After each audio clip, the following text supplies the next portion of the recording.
Yo, what's going down, Green Screen Entertainment fans? Your boy Jay Green back with another review. Now, off the top, if this is your first time stopping by, I hope you stick around all the way to the end of the video and you get something out of this video and I can earn a like and a subscribe. You know how we doing things over here.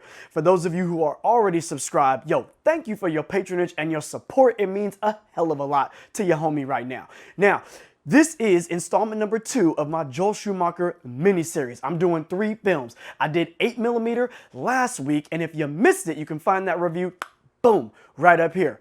This week, I'm doing Falling Down, and then next week, I'm gonna give y'all A Time to Kill. Now, basically, I am a huge Batman fan, and when Joel Schumacher did Batman Forever and Batman and Robin, I was like, what the hell is this man doing? Is he ruining his franchise for good?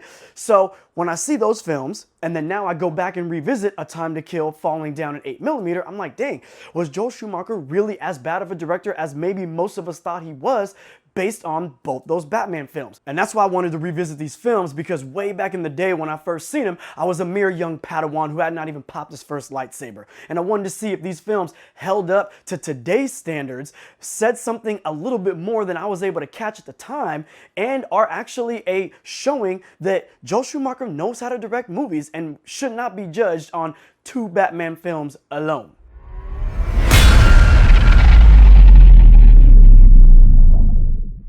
Alright everybody, so basically Falling Down came out in 1993, obviously directed by Joel Schumacher. It stars Robert Duvall and Michael Douglas. This movie opens up seeing the frustrations of a middle-aged white man in LA traffic. Damn, Joel Schumacher setting the scene. This guy's tripping out on the kids, crying on the bus, cars all jammed up in traffic. If you've been to LA during the summertime and you're stuck on that freeway traffic, you know how stressful that can be, but there's more to it. This man actually leaves his car on the freeway. I'm talking about in traffic, construction, all this mayhem. He goes up a little ramp, jumps the fence, and now he is on a trek to get home ASAP. And as the movie unfolds, we start to find out that his wife has divorced him, his daughter don't know what's going on, he's lost his job, and he's got all types of problems with people in the city, as people tend to have. But the only difference is we are specifically watching it through the lens of a middle-aged white man. Now, I make it a point to say a middle-aged white man because, number one, when I was younger and I was watching this,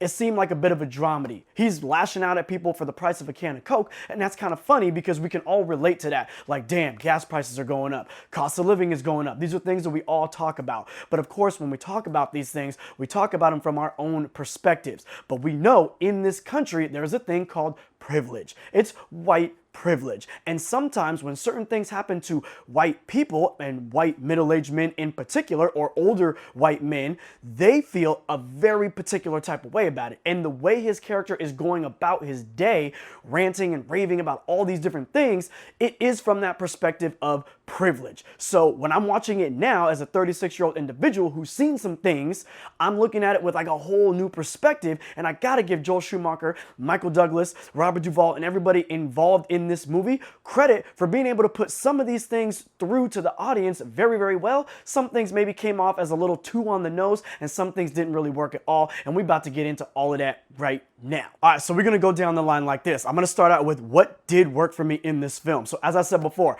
when I was watching it as a younger lad, there was things that I missed, things that I thought were just funny, but maybe I didn't pick up on the subtle undertones. Number one, I like subtle undertones. I like when things are not super on the nose. So as he's going into convenience stores, talking to Korean dudes, yelling at them, he starts addressing the fact that they're in his country. So some of these things are sticking out a little bit more to me than they ever did before. There's one scene where he ends up in like gangland type territory, and the way he's talking to them is the same basic way he's talking to the Korean dude.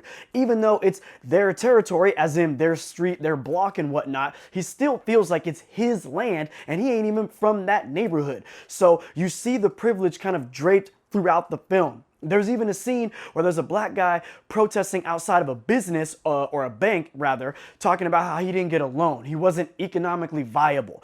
And he says it again and again and again. Remember, he's protesting, and the way Michael Douglas's character is looking at him at the time, he's basically putting himself in that guy's position, but they live 2 completely separate lives and have definitely dealt with 2 completely separate types of energy when it comes to bank loans, work, and things like that. Remember, this is a black dude, This is a middle-aged white guy. But later on in the film, he ends up using that same term that that dude was using, economically not viable, as a defense for himself. Now, I'm not going to get into it too deep right now. I'm going to wait a little bit, and I'm going to break down why I thought that was interesting to how I felt about the movie in the end. Now, standing alongside Michael Douglas in this film is Robert Duvall. It's basically his movie too. I'm talking about like 50% Michael Douglas, 50% Robert Duvall. And what I liked about both of these characters and how they pace them throughout the film is we learn a little something more every time we see them. A little extra motivation here or there for Michael Douglas to do what he's doing, or a little bit more backstory for Robert Duvall to understand why he's acting and thinking the way that he acts and thinks. Now, Robert Duvall is an older guy. He's not yet up to retirement age, but he still decided to pick the same exact day Michael Douglas decides to go Bacardi 151 to retire. And as he is seeing all of these things happen throughout the city, his younger squadron are not really catching and picking up on it. In fact, he's telling them and they don't really want to listen to him. Now, a couple of things that didn't really work out for me. I'm not saying in any way that these were deal breakers. I'm just letting y'all know out there to be wary, okay? There is a shit ton of convenience. I'm talking about the type of convenience that one half a step too early or too late, you don't quite catch it. That's my Al Pacino, okay? This guy would be caught, he'll be busted if he made one wrong little move. And there's a lot of opportunities for those wrong moves to happen. When he goes to the convenience store and he's beefing with this dude, usually the convenience store guy is packing like an Uzi or a shotgun underneath. He's got a little baseball bat and he allows Dwight Schrute to overpower him and take the store. All right, when he goes to gangland territory, that's like the cast and crew of Straight Outta Compton going up against one of them little nerds from that movie Office Space. It's really not going to happen that he would come out on top of these situations, but he does time and time again. Towards the end of the film, he's allowed to go to his wife's house, who already has a restraining order on him. The cops are on the way, but he has enough time to find a family film, watch damn near all of it, and then see something in the film that is a clue as to where his wife and daughter are at. I'm calling bullshit on that, buddy. That's convenient. Now, with all that out of the way, and we finally make it to the end of the movie, and Robert Duvall's character catches up to Michael Douglas, he's got him pinned up talking about, give it up, buddy. It's over. We got you. Give me a reason. You know how they be doing it, okay? Michael Douglas ends up telling this guy, hold up. I'm not the bad guy. What you talking about? I'm not, wait, what was it? Economically viable. And it was in that moment where my perspective was truly pushed in the direction that this movie is basically looking through the lens of white privilege, white entitlement. Because every single thing that was going on that he encountered, he was internalizing it as if the world was against him. His country was being taken by the Korean dude who owned the liquor store. His land was the gangland territory that them dudes was on, right? He was the one who was being harmed and discriminated against and hurt for whatever random reasons, and his wife was tripping and his daughter is tripping and all this sort of stuff. But then when Robert Duvall eventually explains to him, nah, we knew you was about to try to kill your wife and your daughter. We knew you did this all around town. You can't just go around and being a crazy vigilante if you think you're solving problems. He then looked at him with a moment of clarity and was like, so you mean I'm the bad guy? Now, the thing about white privilege and entitlement is that a lot of white people out there have no clue what it is.